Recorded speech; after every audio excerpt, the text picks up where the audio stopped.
Welcome to Racism and Mental Health. Why are we dying? Today's event will be recorded and available for viewing at a later date. By joining this session, you are giving consent to be part of a recorded event. Please note that participants' cameras and microphones will be disabled throughout the webinar, and the chat feature will not be available. You may post a question at any time in the Q&A box, which is located in your toolbar, and it will be sent to the meeting host. We hope to answer as many of your questions as possible today. Thank you for joining us, and it's now my pleasure to turn the webinar over to Dean Alison Vorderstrass. Thank you, Stephanie, and good afternoon, everyone. Thank you so much for joining us. I want to start by thanking the UMass Amherst Alumni Association for all of their support in developing this important webinar. I also want to recognize Dean Ziegenbein and the School of Public Health and Health Sciences who have contributed to collaborating and sponsoring this webinar and contributing their expertise to our panel today. As Dean of the College of Nursing, it's my pleasure to welcome all of you to this very important discussion amidst the backdrop of Mental Health Awareness Week, and really on a bigger scale, the backdrop of what we have all experienced over the past year to year and a half amid the COVID-19 pandemic, experiencing many moments that have highlighted social injustice, racism, and health inequity, and also the isolation and mental health issues that have raised and highlighted many of the mental health problems that our nation faces. So it's my pleasure to have an expert panel here today to discuss this important topic, to highlight what they do as researchers, practitioners, clinicians, and in communities every day of their work. And it's my pleasure to first introduce to you our moderator for today, Dr. Gabrielle Abelard. Dr. Abelard is a clinician, a nurse practitioner, and a dedicated educator. She has over 20 years of experience working in mental health. She is the CEO of Abelard Psychotherapy and the coordinator of the Psychiatric Mental Health DNP and Postmaster's Certificate Program here at the UMass Amherst College of Nursing. She earned both her bachelor's and master's degrees here at UMass, and she holds also a DNP and Postmaster's Certificate in Psychiatric Nursing from Regis College. I also want to highlight that Gabrielle consults and provides trainings in hospitals, colleges, and organizations on a variety of topics, including suicide awareness and prevention, MBTI, restraint reduction, mental health, telemental health, and cultural awareness. Along with being the recipient of multiple awards, Dr. Abelard holds several leadership positions, including serving as our faculty assembly president at the College of Nursing over the past year, and just recently was selected as an advanced faculty fellow. Advanced faculty fellows act to transform our campus by cultivating equity, inclusion, and success. So please welcome Dr. Gabrielle Abelard, who will lead us in this important discussion. Thank you, Dean Vorderstrass, and good evening and welcome to our virtual conversation. As the president of the Faculty Assembly, an educator and a practitioner, and a woman of color, I am honored to moderate this webinar entitled Racism and Mental Health, Why Are We Dying? So as Dean Vorderstrass mentioned, May is Mental Health Awareness Month. As a society during a pandemic, we have been through an unprecedented year and have all experienced incredible change, uncertainty, and mixed emotions. COVID-19 has been a traumatizing event. Today, 1/3 of Americans report that the pandemic has had an impact on their mental health. Depression is the leading cause of disability in America today. Yet only 1/4 of individuals with a mental health issue seek support. The pandemic, fear, inequality, racism, any of these factors by themselves can negatively affect the mental health of individuals. But in combination, they have created a nationwide mental health crisis. So today we meet for a virtual conversation, 1 year after the death of George Floyd. On May 25th, 2020, Minneapolis police officers arrested George Floyd, a 46-year-old Black man buying cigarettes with a counterfeit $20 bill. 17 minutes after the first squad car arrived at the scene, Mr. Floyd was unconscious and pinned beneath 3 police officers, showing no signs of life. Mr. Chauvin, who was a white police officer, kept his knee on Mr. Floyd's neck for at least 8 minutes and 15 seconds. Even after Mr. Floyd lost consciousness and for a full 20 seconds after paramedics arrived on the scene. A full 1 minute and 20 seconds. Since the death of George Floyd, over 180 people of color have been killed by police officers. Racism and mental health. Why are we dying? So I'd like to begin our webinar this evening with a brief video footage of articles that I have compiled looking at bias, systematic racism, and societal messages. After the video, we will then lead a panel discussion and ending with a Q&A session followed by resources. So I'm going to now switch to our video. Give me one moment to do that.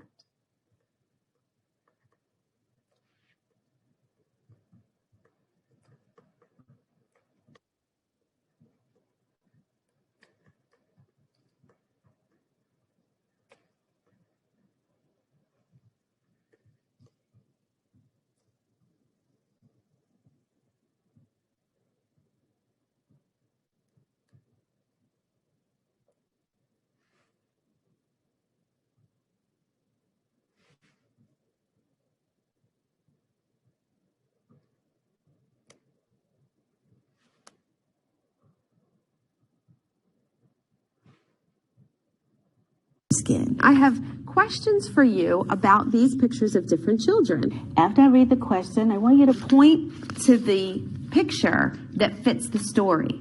Are children colorblind in America? show me the smart child. Show me the mean child. Can you show me the dumb child? Show me the nice child. Is bias measurable even at an early age? Why is she the bad child? Because she's black. And why is he the ugly child? Because he looks like he's white. Why is he the dumb child? Because he has dark brown skin. Why is she the bad child? Because she makes fun of everybody else's skin color. How much do kids learn from what they see and hear from adults? Show me the child who has the skin color most adults like. And show me the child who has a skin color most adults don't like. These are questions that we, along with CNN's Soledad O'Brien and a team of psychologists hired by CNN, spent months investigating through tests, interviews with children and their parents. But they're questions that have been asked for decades. The first doll study ignited controversy in the 1940s when psychologists Kenneth and Mamie Clark pioneered studies in the effects of segregation in schools by asking African-American kids to choose between black and white dolls. The so-called doll test found black kids overwhelmingly preferred white over black. Those results were at the center of the landmark 1954 Supreme Court case Brown versus the Board of Education that desegregated American schools. Now, with the first African-American president and nearly 60 years after segregation was overturned, we wondered, where are we today? How do kids see differences in race? What we discovered might shock you, but first, how we got there. Skin color, child skin color estimate. Okay, yeah. We asked renowned child psychologist and University of Chicago researcher Dr. Margaret Beal Spencer to design a pilot study for CNN and analyze the results. Our children are always near us, because we're a society. And what we put out there, kids report back. You ask the question, they'll give you the answer. Spencer's team tested more than 130 kids in 8 schools with very different racial and economic demographics. Half of the schools were in the north, half in the south. Oh, nicely done. While the country is much more diverse today than in the 1940s, the children in this project are from 2 age groups and 2 races, white and black, to better allow comparison to the original doll study. 4- and 5-year-old children were asked a series of questions about these images. 9- and 10-year-old children were asked questions about the same images, as well as this color bar chart. The tests led us to 3 major findings. First, white children as a whole responded with a high rate of what researchers call white bias, identifying the color of their own skin with positive attributes and darker skin with negative attributes. Show me the dumb child. Dumb child. Okay, why is she the dumb child? Because she has black skin. Show me the mean child. Why is he the mean child? Because she's brown. Show me the bad child. Why is he the bad child? Because he is black. Okay. Show me the ugly child. Why is he the ugly child? Because he's brown, black. Show me the child who has the skin color most adults like. And show me the child who has the skin color most adults don't like. Show me the child who has the skin color most children like. Show me the child who has the skin color most children don't like. Show me the child who has the skin color most girls want. Show me the child who has the skin color most girls don't want. The questions that got overwhelmingly white biased answers? Show me the dumb child. About 76% of the younger white children pointed to the two darkest skin tones. Show me the mean child. About 66% of the younger white children pointed to the two darkest skin tones. Show me the child who has the skin color most children don't like. Again, about 66% of the younger white children pointed to the two darkest skin tones. Show me the bad child. More than 59% of the older white children pointed to the two darkest skin tones. But some white children did have more race-neutral responses. So could you show me the good-looking child? So what are you thinking? I know you pointed to them all, but tell me what you're thinking. I'm thinking that I do not care if they are black, white, mixed, or any kind of race. I think that it matters who they really are.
Thank you for watching that compilation of slides.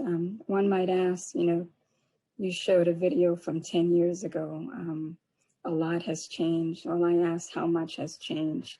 I thought a lot about George Floyd and what happened, and I wondered, whereas many of us use ATM cards, how many of us really look at a $20 bill? Would we even know if it was counterfeit or not? And if it was, does that substantiate the kind of treatment that George Floyd endured on that fateful day in May? I'm not sure. So I'd like to begin our panelist discussion at this time. And I want to ask So what does the development of social equality mean? Our panel discussion will have a focus on bias, trauma, stress, personal experience. We are pleased to welcome a panel of experts in their respective fields, whom I will introduce individually ahead of their discussion. Our first panelist is Dr. Linda Ziegenbein, who is the Interim Director of the Office of Student Success and Diversity in the College of Natural Sciences. Dr. Ziegenbein, I have two questions. First, from what you have seen in this video and your expertise as an anthropologist, what remains unseen and is not talked about enough when looking at healthcare disparities, and how do they impact the life expectancy of people of color? My second question, what role does bias play for those who pledge to uphold, protect, and serve the community, such as police officers, lawyers, nurses, teachers, judges, and more? Dr. Ziegenbein. Thank you, Dr. Abelard. So the silence, the loudness is deafening, indeed. Indeed, it is deafening. So the question for us is, what is that loudness saying, and what does it tell us? It brings to mind the words of Dr. Maya Angelou, the writer and playwright, who spoke of the caged bird and the caged bird song of yearning, of anguish, and of hope.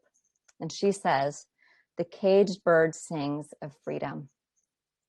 So today is about understanding that cage. And my brief comments are intended to shed some light on that cage by considering what we saw in that video and what has been brought to light again and again over the past year. So what remains unseen in this video? One of those things is a history. As an historical archaeologist with a longstanding interest in the development of social inequality, this is a question that comes to mind. How did the world that we live in today come to be? And how is it that it seems so natural and inevitable? So that doll experiment has been held several times over the years, many, many, many times, and the findings are consistent.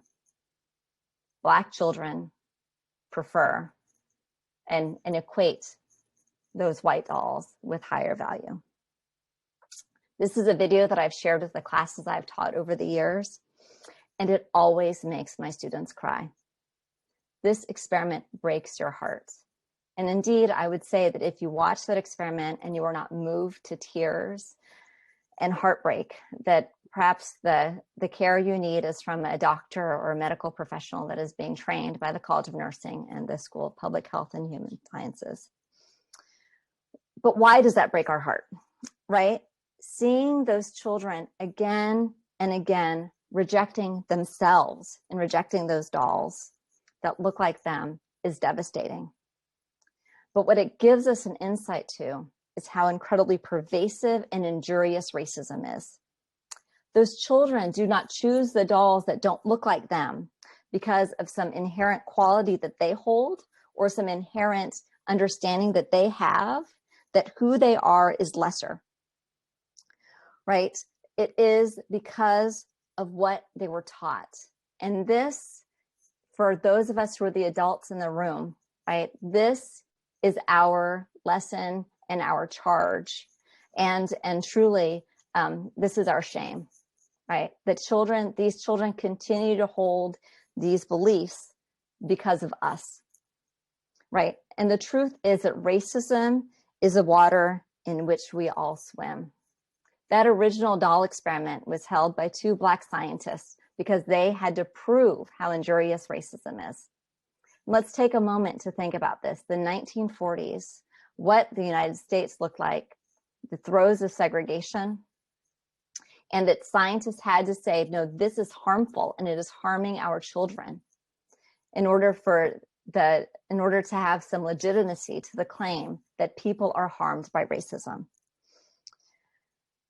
It reminds me of what W.B. Du Bois talks about when he discusses double consciousness, how Black Americans can simultaneously value and valorize their communities while internalizing the racism that denigrates them.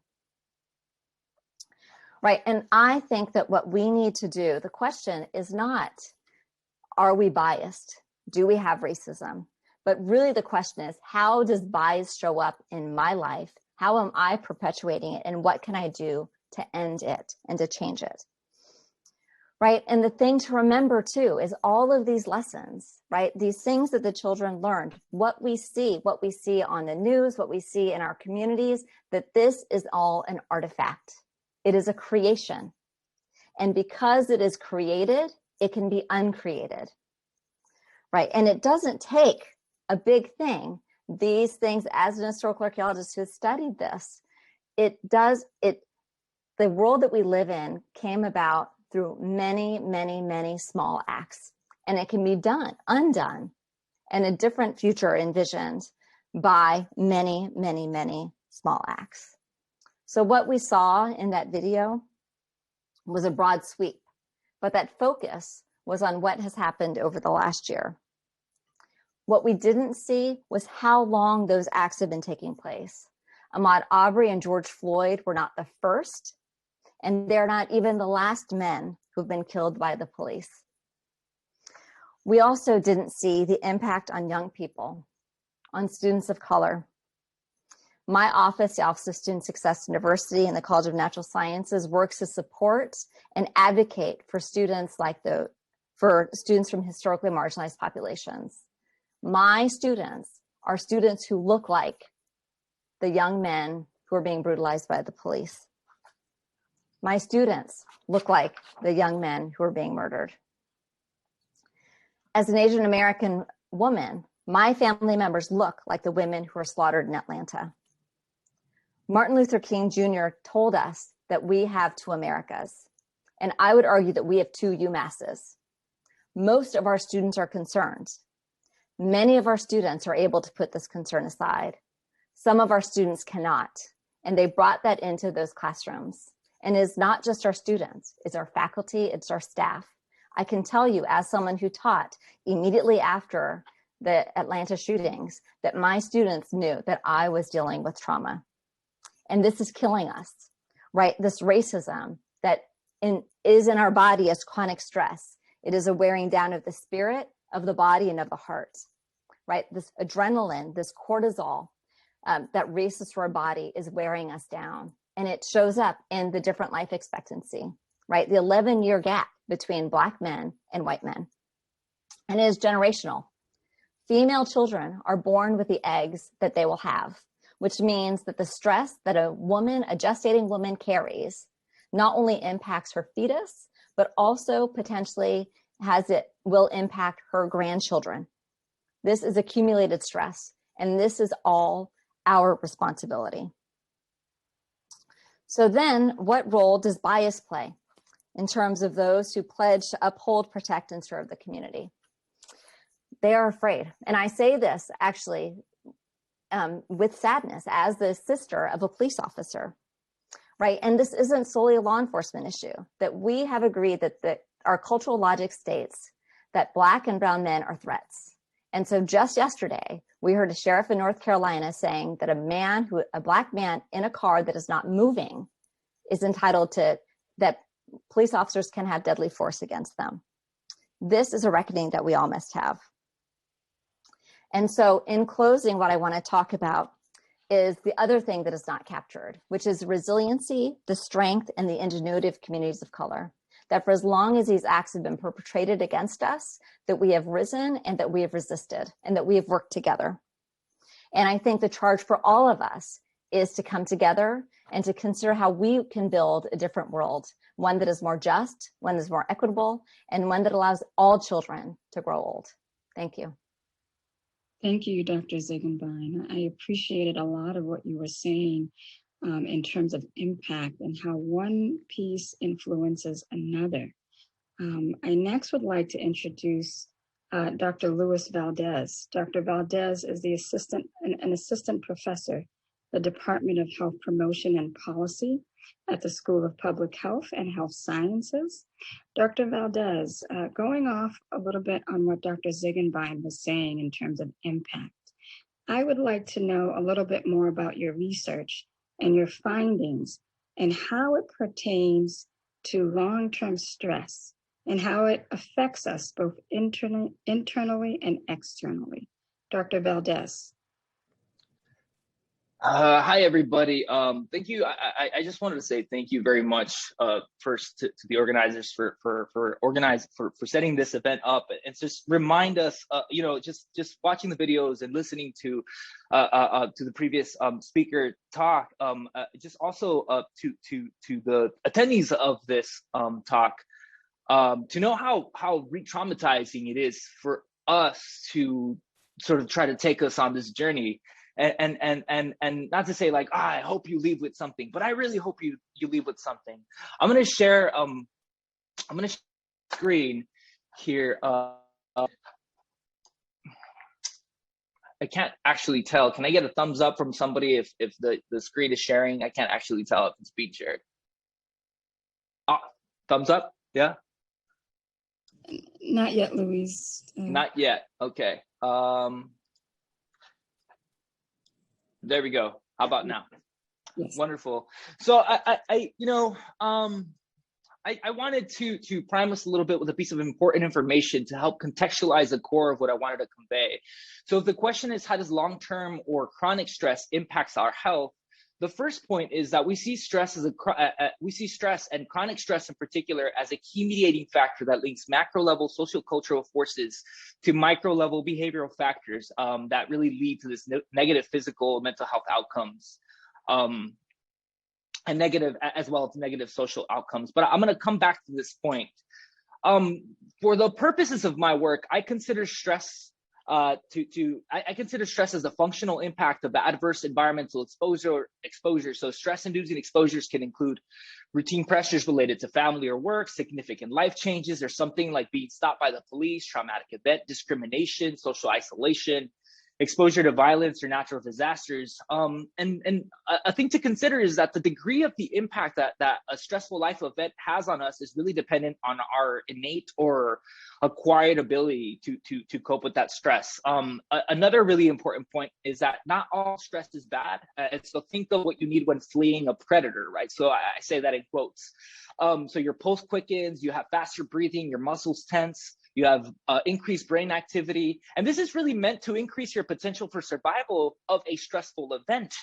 Stress can also be motivating, so say, when you're taking a test or doing this talk, but the key here is that this is our physiological reaction to an event, and I say that in quotes and underline that an event, an acute happening.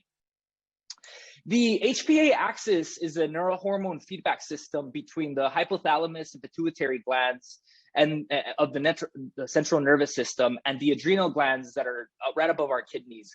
So this feedback system regulates physiological mechanisms of stress reaction. So the HPA axis hormone that causes most of the physiological effects is cortisol. And so the presence of higher levels of cortisol in the blood makes us ready to react and stop the body from sort of wasting energy on things that are not kind of like important for our immediate survival, while adrenaline is sort of our immediate fight or flight response.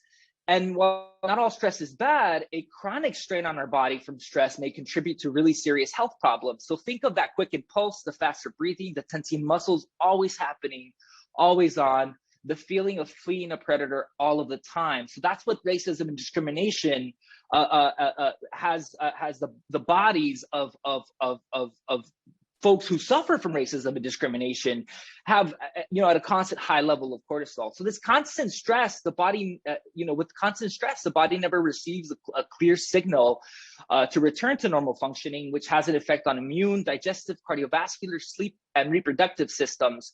And over time, this continued strain on our body really leads to serious health problems like heart disease, high blood pressure, diabetes, and mental disorders such as depression and anxiety. So that's where sort of what has been known as the minority stress model, or what I like to think of as a more heuristic approach to understanding stressors and coping in minoritized populations. This is a very simplified visual of some of the work that we're doing, which is really trying to better understand the stress-related pathways or the roots of persistent stress that disproportionately affect Latino men. And we want to understand how folks cope with these stressors, and then how we can leverage this grounded knowledge and these coping strategies to intervene a bit more effectively.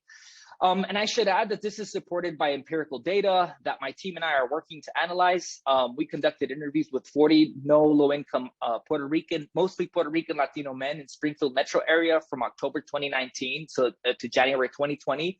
So this is pre-pandemic, and we're also really aware that the impact that COVID-19 has had on stressors and also on coping mechanisms, and we're also working to understand the impacts of that as well. Our expanded model really suggests that systemic stressors experienced by Latino men in our formative work are really exemplified by three broad categories of stressors. So that's urban recession and economic decline, service and educational disinvestment, and migration and diaspora. So that's sort of stress brought upon the reality that some migrating populations exist in two places at once, as well as, in this case in particular, a complicated history of U.S. imperialism and sort of Puerto Rico-U.S. relations. The effects of this deindustrialization and precarious economy has a really disproportionate effect on the socioeconomic survival of the most vulnerable citizens. And in this case, we're really focusing on the Latinx community. Along with that, we know that this investment really typically falls along racial, ethnic, and class lines, and then it further perpetuates cycles of poverty and cycles of inequities in health.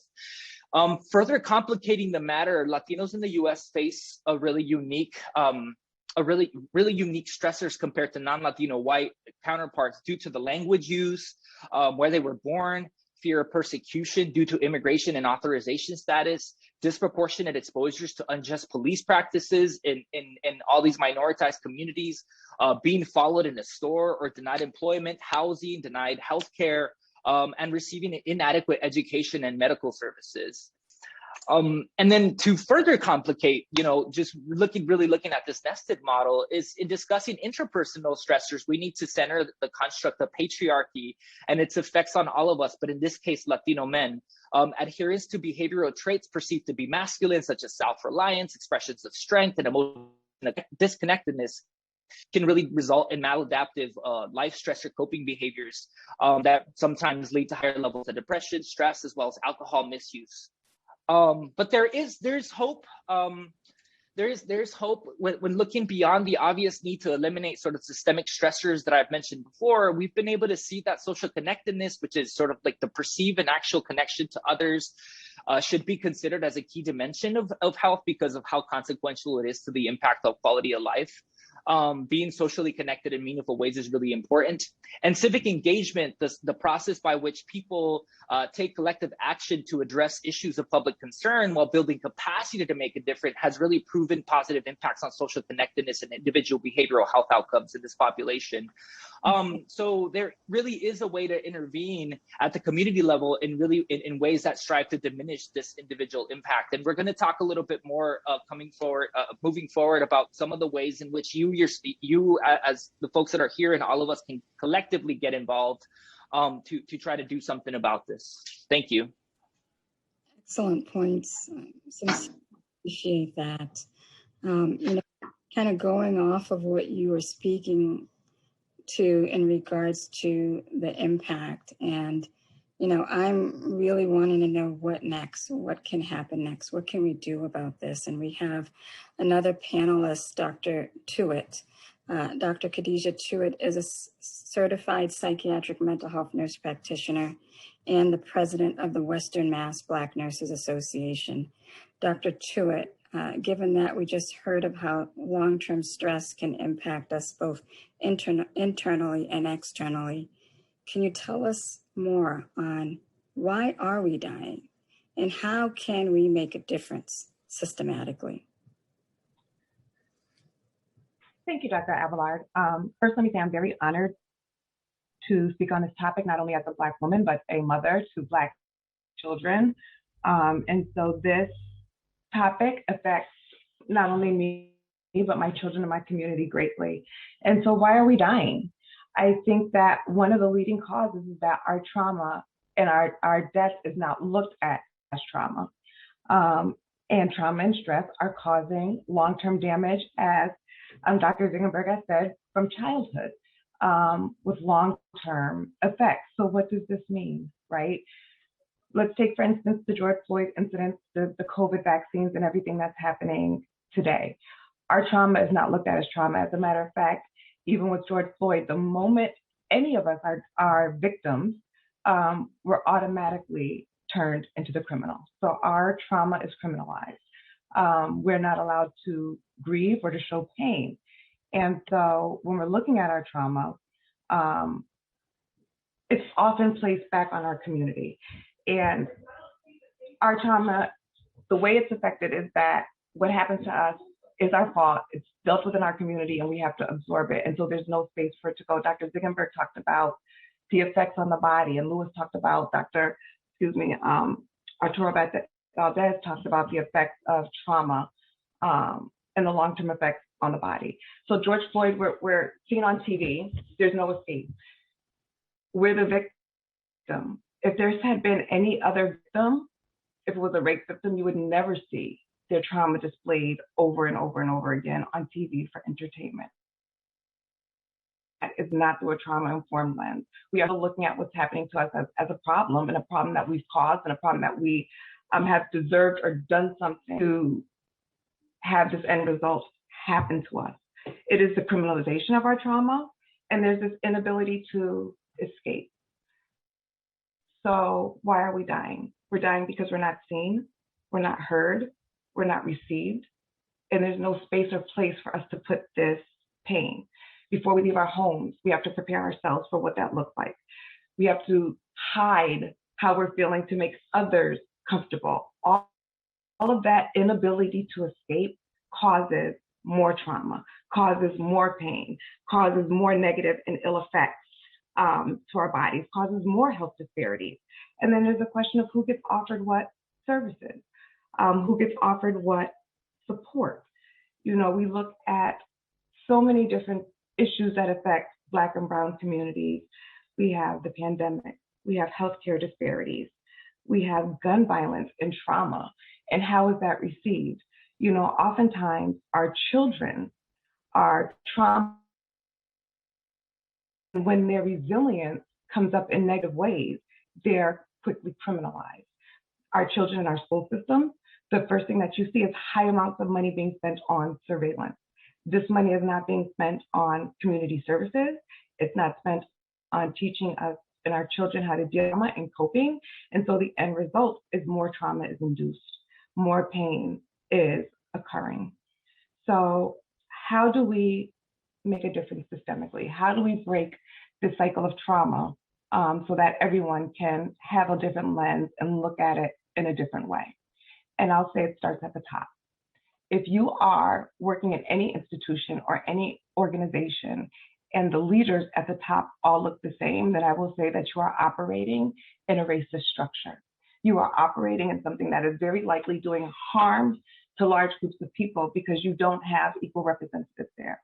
You have people who are making assumptions and speaking about what they think a group of people may need, but you have no one from that group actually represented at that table to say what is truly needed and what support need to be offered for us to heal. There's also a lack of coordinated providers. We know that when we're seen and when we do get help, very often there's judgment, there's lack of understanding, there's bias. And so we pick on that very, very, very quickly. And automatically the wall goes up. There's huge mistrust. And we don't even validate that this mistrust is warranted. And so we have, from very young, these ideals are being embedded in our children. They're carrying this trust. They're carrying this lack of respect for themselves because this is what society has told them to believe about themselves. Let me tell you, if all I saw was what TV said about me, I wouldn't trust me and my people either. Because those visuals and that lack of representation and that lack of clarity about who we are matters. And it affects how we're treated, and it affects how care is received.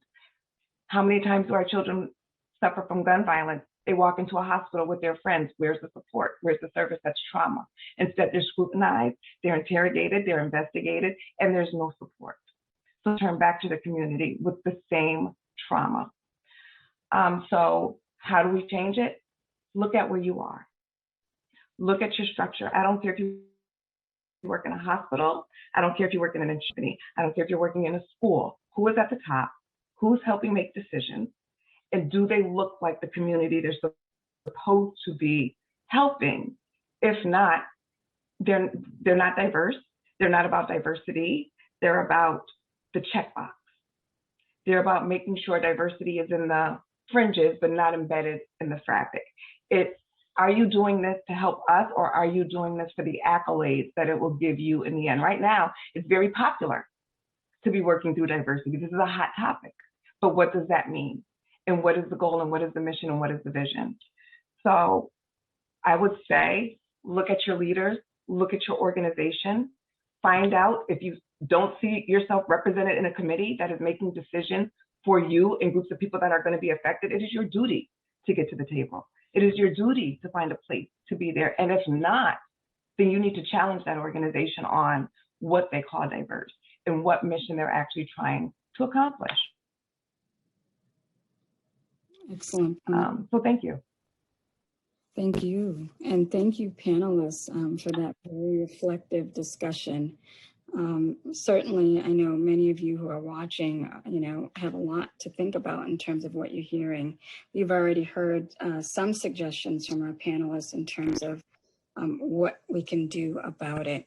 And so prior to the beginning of the webinar, we did collect some questions in advance. And I do see there are some questions coming in now from our audience. So at this time, I would like to start a dialogue in response to some of the questions submitted prior to the webinar and today as well. So in terms of looking at the questions received, Dr. Ziegenbein, now that the attendees have had an opportunity to take part in this event and have seen the problems before us, what can they do if they want to do something more than just to read a book or an article? So I want to start by saying that reading a book or an article is important. Like that is important work, right? This is, I think, one of the things that this year has taught us is that there are some wide gaps in people's knowledge, right? And so I don't want, and I'm an academic. I'm not going to say you shouldn't read. So I think you should, but what I'm going to say is that it's not all the work, right? So you need to show up and you need to, in a sense, hold yourself in check. How is your privilege showing up? And how do you operationalize your privilege in a way that supports other communities, right? So how do you do the good work, right? And part of this means, how do you feel uncomfortable? I saw in the Q&A, someone said, how do we elicit the relaxation response? What I'm going to say is, and Luis, I think, would be a good person to talk about this, but what I'm going to throw in initially is part of doing the mindfulness of being able to control your emotions is that you can stick in those hard conversations because people feel uncomfortable, right? When you talk about privilege. And for some people, you can just leave those conversations. Well, maybe figure out how to manage your emotions so you can stay in it and you can sit in that discomfort and you can have those conversations that can lead to real transformation.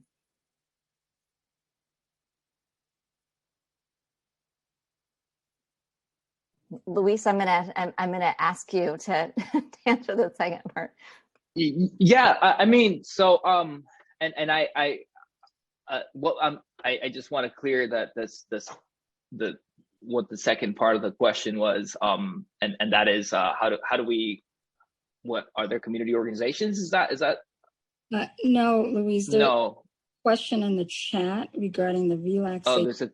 Oh yeah, I mean, so I thank you. I'm sorry, apologize. Also, I agree, and mindfulness and those practices that are really individualized, they're reemerging and they're sort of at front and center at the moment.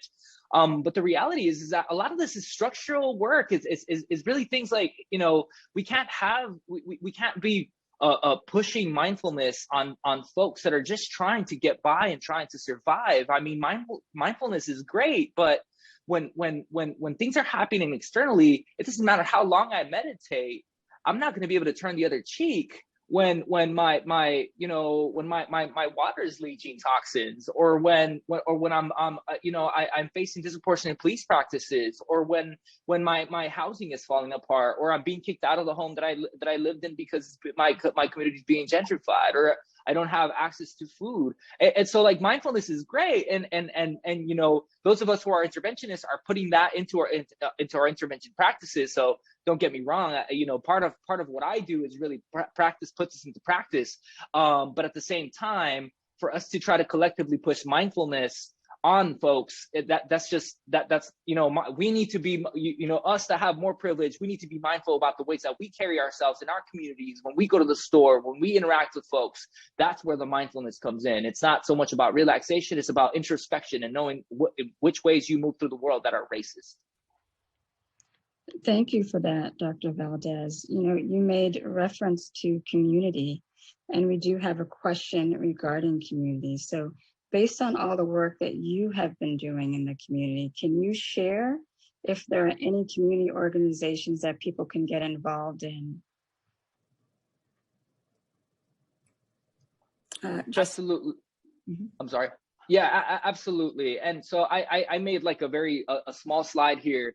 But I'm relatively new to New England and to Western Massachusetts, and yet I've been able to involve myself in some organizations already, and so I can push it upon you all that, like, those of you that have been living here for longer than I am probably have a closer connection to folks. But I just wanted to highlight some organizations. So Arise for Social Justice is a member-led community organization dedicated to defending and advancing the rights of poor people, and Arise has worked on issues such as housing, homelessness, criminal justice, environmental justice, and public health.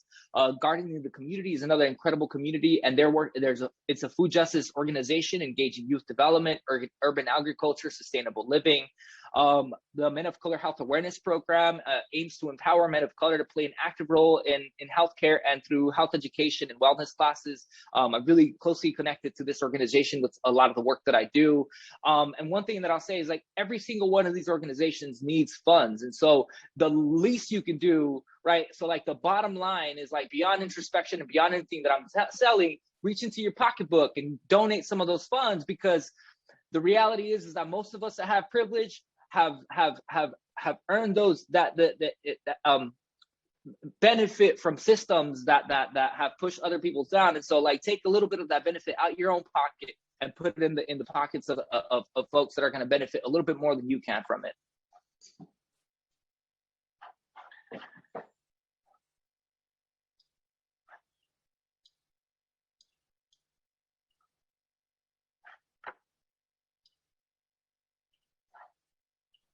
I think you're muted, Dr. Abelard.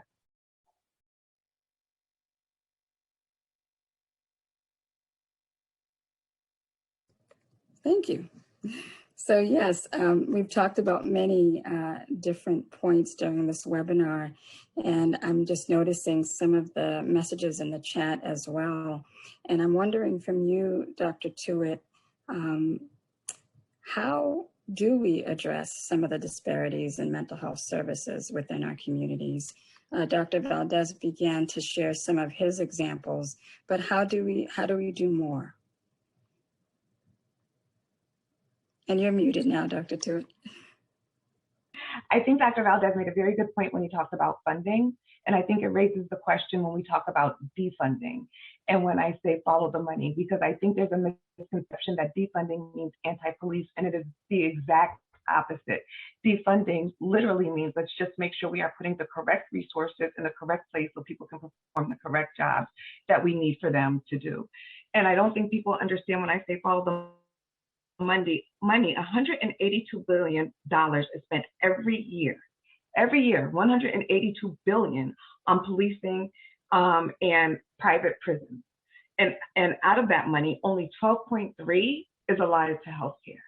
So when we're saying if we're going to fix the problem, you have to fund the issue. If you're putting billions and billions into policing, then that's what we're funding. We are not funding stress. We are not looking at trauma. We are literally feeding a pipeline. And, I want people to look at the lens of disparities. and understanding that, for instance, we have a panel here of minorities. Why? On the people who are hurting the most, then everyone wins. And a perfect example is the ADA. When they came up with accommodations for people with disabilities, it was for people with disabilities. However,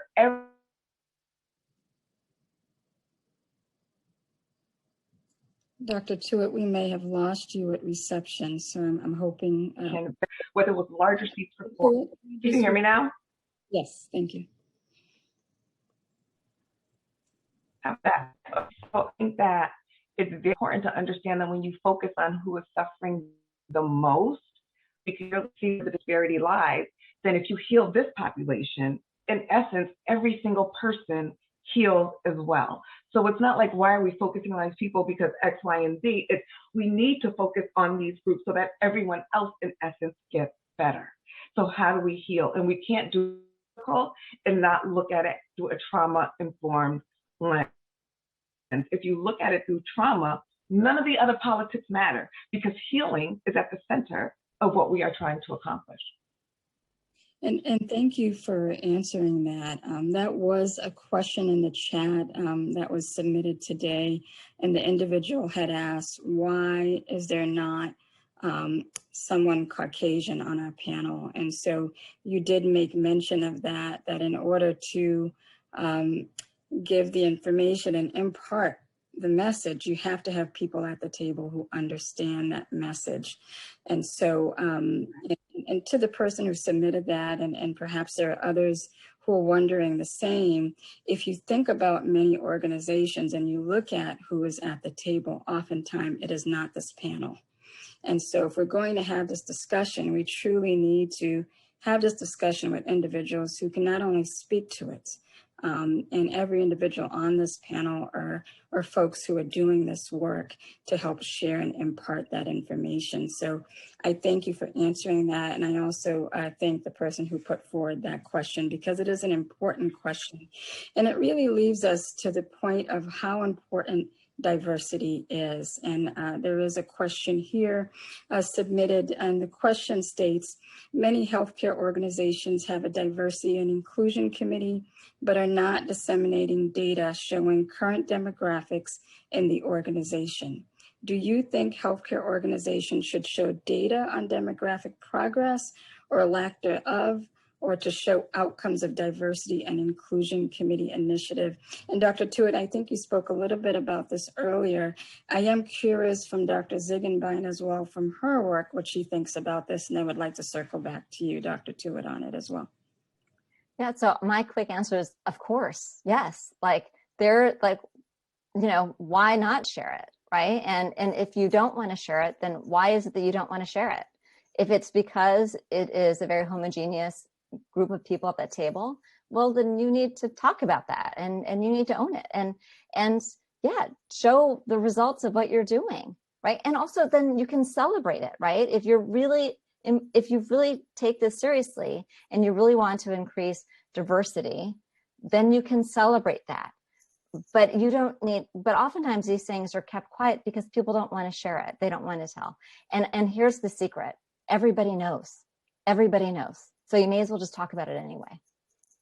Thank you for that. Thank you. Dr. Tuitt, would you like to add to that? Yeah, I mean, it's true. You can't fix what you don't acknowledge. And so, again, yes, it's very fancy to have D&E and all these people that are doing this work, but what exactly does that mean? You know, I hear a lot of companies say that they're diverse, and we have to look at what diversity means. Okay, if you have this amount of people of color that work for your organization, within that, the people working in clusters, or are they siloed? Because if they're alone in your organization, then you haven't accomplished much. You've just isolated them, but get credit for the numbers within your institution. So when I say the transparency matters, the transparency matters. Are people staying? Are you retaining? Did you get an exit to find out the true reasons why people leave your organization? And so it's one thing to say you have a department that's doing this, and it's another thing to be transparent about the good, bad, and the ugly. You can't fix what you don't acknowledge. We see now there's police reform and people have videos, and we can't even get the videos, which the whole point was transparency. So you can see that this is not supposed to be a one-way. This is not to absolve one group from anything that they do, and then to burden another group with the bad outcomes of what's occurring. And so we can't fix what we don't acknowledge, what we're not transparent about. So yeah, outcome measures and data is critical.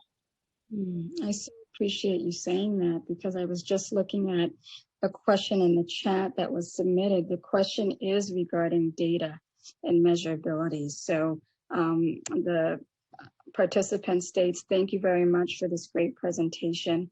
I have a question for you. I'm wondering, is there a way to measure how the structural racism related to healthcare can impact on health? I wondered, Dr. Valdez, can you answer that? Again, the participant is wondering, how can we measure structural racism related to healthcare, and how does that impact us? Right. Yeah. And there's actually quite a bit of work that's being done currently. One of the projects that I'm involved in with the community organization that I spoke about earlier, the Men of Color Health Awareness MOCA program. So we're actually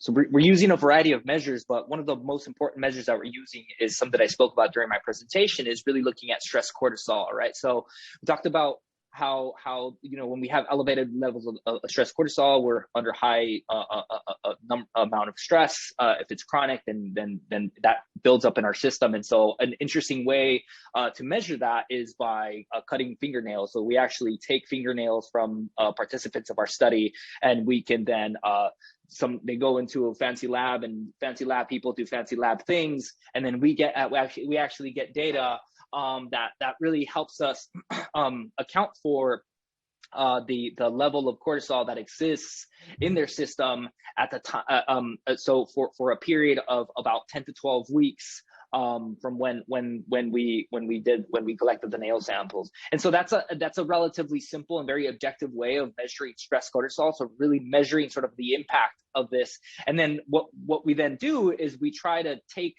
that level of cortisol, those cortisol levels of cortisol data, and then we compare it to other things. So other questions that we might ask about the folks' environment. So what experiences they have with racism, what experiences they have with housing, what experiences they have with employment, right? So what's their employment status? What's their educational attainment? What's their income? And so really what's their what's the impact of their experience directly with both explicit and vicarious discrimination and racism, right? Police practices. And so we collect all these data from the men that we work with, and then we have a way of comparing sort of what folks' environments, and then also the level of stress cortisol in their system. And that's also how we find out whether or not the intervention that we have is working, right? So there are ways. This is just one way. I mean, there's other ways of looking really at like telomere length and the impact of structural racism on telomere length. Dr. David Shea is doing some incredible work as well on that. So there's there are a lot of really awesome and creative ways of measuring the impacts of structural racism on our health. Absolutely. Long answer feels short because I could go on about this, I think. Well, thank you, Valdez. You're certainly an expert in your field, and so are all of our panelists. We have room just for one more question, which I can answer. The question was regarding the slides. And so participants today can expect that in just about a week, we will be emailing our registrants to this webinar a recording of this session. We will also be emailing a resource list that our wonderful panelists have put together as follow-up to this webinar. So please look for that in just about a week.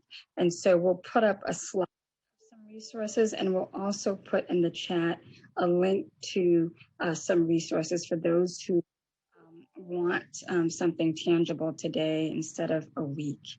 And so just want to end with a few thoughts.